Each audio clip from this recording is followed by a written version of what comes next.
மாய கண்ணன் தூங்குகின்றான் தானே.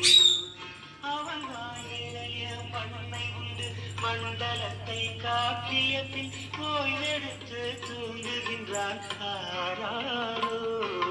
ஓய்வெடுத்து தூங்குகின்றான் ஆராரோ. ஆயப்பாடி மாளிகையில் தாய் மடியில் கன்றினை போல் மாய கண்ணன் தூங்குகின்றான் தாலேலோ.